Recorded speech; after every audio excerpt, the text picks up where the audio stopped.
Baby, just a minute. And you should want him to do that, because that means you're on the right side. We don't want to be accepted of what the enemy. And your agreement with hell shall not stand when the overflowing, so it's not going to stand. When the overflowing score shall pass through, then you shall be trodden down by it. So these men that are doing these deals with Esau, they're going to be trodden down. And when you go into Job 9:24, that's why it all goes back to the fear of Yahweh by Shem Yahweh. Let's quickly go to Job 9:24, which a lot of men bring out, okay, but they're not really teaching you of Yahweh. The earth is given into the hand of the wicked. So when we read this, we know it's speaking of Esau because he's been appointed into his hand for a particular time. Right? He covereth the face of the judges. Okay, and we know that was during what, the Renaissance period and so forth. But this is also spiritually. So the earth is given into the hand of the wicked, the elites, the banking families, the Rothschilds and so forth, which they have their hand within the truth. Okay. And these fraternities, which these Hebrew Israelite camps, most of them, they're fraternities.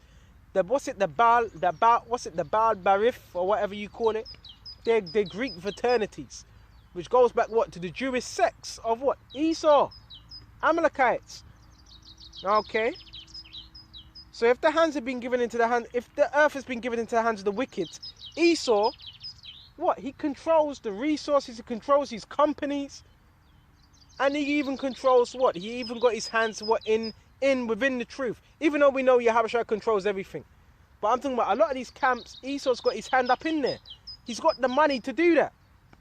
If you don't think so, then guess what? You're ignorant. And it says he covereth the face of the judges. He done that during what? Renaissance, iconoclasm. But again, spiritually, so how does he cover the face of the judges? And the judges would represent the hopeful elect, the men that have the spirit of Yahweh Shai. So how does he cover up the face of the judges? By setting up counterfeits, by setting up controlled opposition, by setting up demonic men that don't have the spirit, but they know Hebrew, right? They may know Yiddish, okay? They may come in the spirit of what? The stead of Yahweh Shai. They may say, I'm coming in the name of Yahweh Shai, but they may what? Be coming in the spirit of Satan, right? So they cover the face of the judges by what? Setting up men to act like other men, setting up agents. That's how they cover up the face of the judges, by setting up agents to act like these men, to ridicule these men. This is what they do. Whereof, if not, where and who is he? If the so-called white man ain't the devil, Esau, then where and who is he? But he sets up men. Okay? And that's why when you go into the wheat and the tares, I might as well look for that. Right on it. Might as well go into that. Let's go into Matthew 13. And we're going to jump straight to 36. The parable of the tare. Okay. Let's start at... Go into this parable. Matthew 13 and 35. That it might be fulfilled which was spoken by the prophets, saying, I will open my mouth in parables, and I will utter things which have been kept secret from the foundation of the world. Right? And these things have been kept secret. It's not given unto everyone, only a remnant. Okay? When Yahweh sent the multitude away and went into his house, and his disciples came unto him, saying, declare unto us the parables of the tares of the field. So there'd be times where the disciples, they were even asking Yahweh to expound on some of these parables, these sayings. He answered and said unto them, he that soweth the good seed is the Son of Man, which would represent Yahweh. So it's Yahweh that's sowing these seeds, the righteous and the wicked. Okay, the field is the world. The good seed are the children of the kingdom. Right? So it lets us know.